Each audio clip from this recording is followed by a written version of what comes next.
It's Friday, the 1st of May. Here's your latest update. His Highness Sheikh Mohammed bin Rashid Al Maktoum, Vice President and Prime Minister of the United Arab Emirates and ruler of Dubai, today honoured the members of the Mohammed bin Rashid Specialised Missions. He said their presence at the world's top universities such as New York University, Georgetown University and the Mohammed bin Zayed University of Artificial Intelligence helped shape the future of the UAE. The Ministry of Foreign Affairs has announced a ban on UAE nationals travelling to Iran, Lebanon and Iraq. The ministry has called on all UAE nationals currently in these countries to expedite their immediate return to the UAE. And the Ministry of Education has announced that the third semester mid-term break and Eid al-Adha holiday for students and staff will be from May the 25th until the 29th.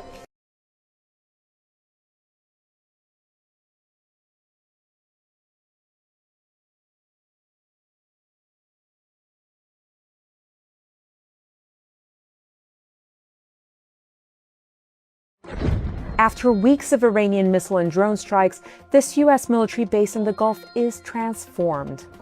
This is Camp Buehring in Kuwait, a vast desert hub for American forces, home to thousands of troops and even karaoke nights.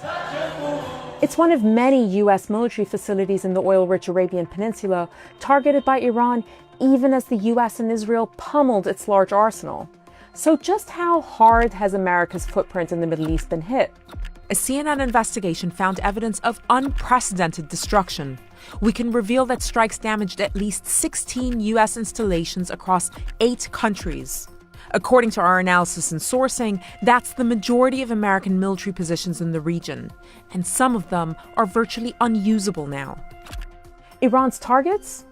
Multi-million-dollar aircraft, like this Boeing E-3 Century, which gave the U.S. a huge amount of visibility over the Gulf.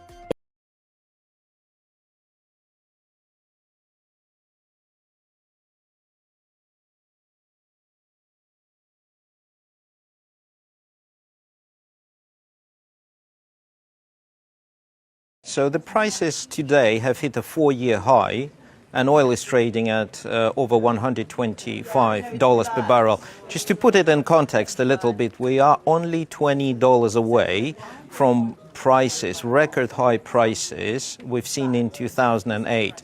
So it gives a pretty clear idea that the markets are getting more and more concerned about the ongoing US-Iran war. The idea that somehow, somewhere, a consumer in the world will be insulated from the impact of this crisis is completely false. Everywhere in the world, in Asia and Europe, even in the United States, which produces a lot of oil of its own, consumers will feel a massive impact. So to begin with, the peak of the crisis will probably be felt in jet fuel, meaning people will fly less. We are looking at a lot of flight cancellation this summer and a big staycation drive. So we're here this morning in Havana, Cuba, along the famous Malecon. That's that famous ocean highway right here in the city. And we're joined by thousands and thousands of people. You can see it right there. That building right there is the U.S. Embassy. The Cuban government this morning is surging hundreds of thousands of people past that embassy in what they're calling an anti-imperialist march on May 1st, International Workers' Day. This, of course, comes as this ongoing geopolitical conflict between the United States and Cuba continues to intensify. The oil blockade put in place by the Americans earlier this year has had a devastating effect on the economy here. It has caused a lot of suffering for ordinary Cubans. But the United States government says, look, the suffering that we see on the island here is from the Cuban government's own incompetency, its own corruption, and they believe the government here has to change. That's the goal of the Trump administration. The goal of the Cuban government here, by sending tens of thousands, if not hundreds of thousands of people to the front door of the U.S. Embassy, is clear. The Cuban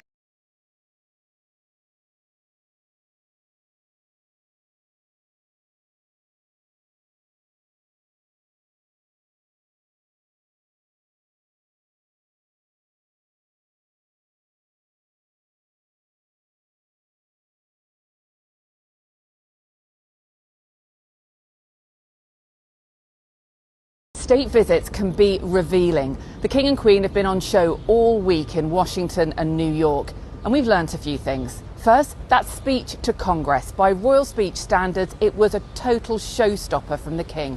More direct, more political, and packed more punch than expected.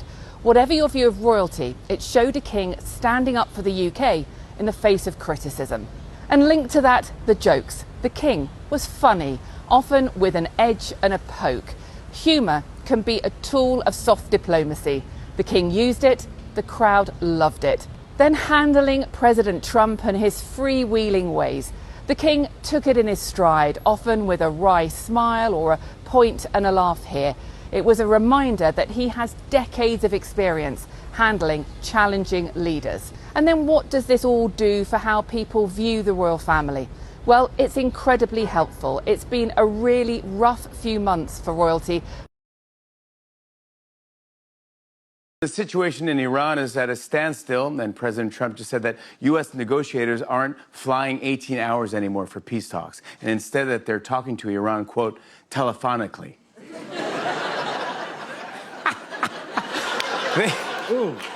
They were communicating telephonically. Oh, wow. Yeah, anyway. Uh-oh. Sorry about this. Hello? Hello, Iran. This is President Trump, and it's time to negotiate. No, I'm so sorry. I think you have the wrong number. Oh, playing hardball, I see. Well, that won't work on me, Iran. Let's make a deal. If you open the straight, I'll give you Don Jr. and Eric. Sir, I cannot negotiate with you. I'll also give you backstage passes to Kid Rock and a passport with my face on it. No, I can't do it. I can't do it, sir. Final offer. Everything in Kash Patel's liquor cabinet and everything in J.D. Vance's makeup cabinet. Sir.